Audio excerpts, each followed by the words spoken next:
നമസ്കാരം.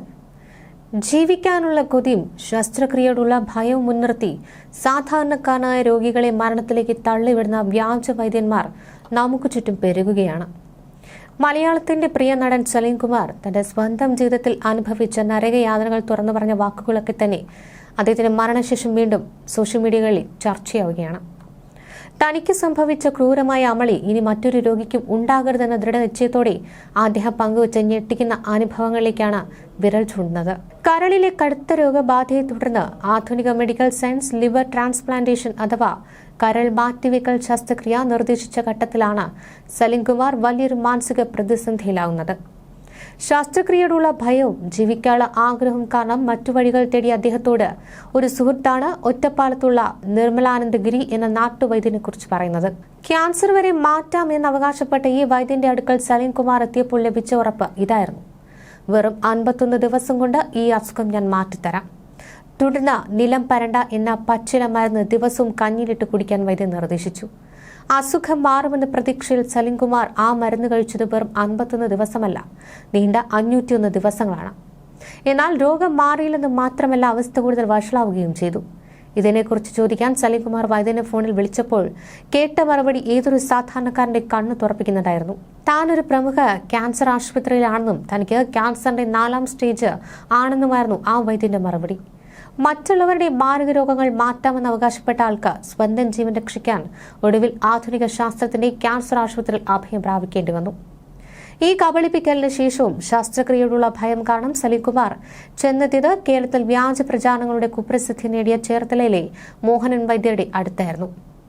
ആധുനിക ഇംഗ്ലീഷ് മരുന്നുകളിൽ ഇതിന് ചികിത്സയില്ലെന്ന് വിശ്വസിപ്പിച്ച് മോഹനൻ വൈദ്യർ നൽകിയ മരുന്ന് കഴിച്ച് വീട്ടിലെത്തിയ സലീം കുമാറിന് അനുഭവിക്കേണ്ടി വന്നത് മരണതുല്യമായ അവസ്ഥയായിരുന്നു. മരുന്നുള്ളിൽ ചെന്നയുടൻ അദ്ദേഹം അതിശക്തമായി ചോര ഛർദ്ദിക്കാൻ തുടങ്ങി.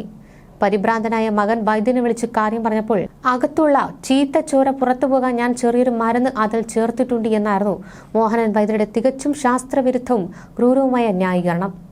ഒടുവിൽ അകത്തുള്ള ചോര മാത്രമല്ല, കുടൽമാല വരെ പുറത്തുവരുന്ന അവസ്ഥയിലേക്ക് സലീം കുമാറിന്റെ ശരീരം തളർന്നു. വീണ്ടും മകൻ ഫോൺ വിളിച്ചപ്പോൾ രക്ഷയില്ലെന്ന് മനസ്സിലാക്കിയ വൈദ്യൻ വേഗം ഏതെങ്കിലും ആശുപത്രിയിൽ കൊണ്ടുപോയിക്കോളൂ എന്ന് പറഞ്ഞ് കൈമലർത്തി. പിന്നീട് പലതവണ ബന്ധപ്പെടാൻ ശ്രമിച്ചുവെങ്കിലും ഇയാൾ ഫോൺ എടുക്കാൻ പോലും തയ്യാറായില്ല. നമ്മുടെ നാട്ടിൽ സാധാരണ കണ്ടുവരുന്ന മഞ്ഞപ്പിത്തങ്ങളിൽ ഭൂരിഭാഗവും ഹെപ്പറ്റൈറ്റിസ് എ, ഇ തുടങ്ങിയ വൈറസുകൾ വഴി ഉണ്ടാകുന്നവയാണ്. ഇവ ശാസ്ത്രീയമായ സെൽഫ് ലിമിറ്റിംഗ് രോഗങ്ങളാണ്. അതായത് കൃത്യമായ വിശ്രമവും ലളിതമായ ഭക്ഷണവും എടുത്താൽ ഒരു മരുന്നും കഴിച്ചില്ലെങ്കിലും 3 മുതൽ 4 ആഴ്ചക്കുള്ളിൽ ശരീരം സ്വയം ഇത് ഭേദമാക്കും. ഈ സമയത്താണ് ആളുകൾ വ്യാജ വൈദ്യന്മാരുടെ അടുത്ത് പോകുന്നതും അവരുടെ പച്ചില മരുന്നുകൊണ്ടാണ് രോഗം മാറിയതെന്ന് തെറ്റിദ്ധരിച്ച് അവർക്ക് വലിയ പരസ്യം നൽകുന്നതും.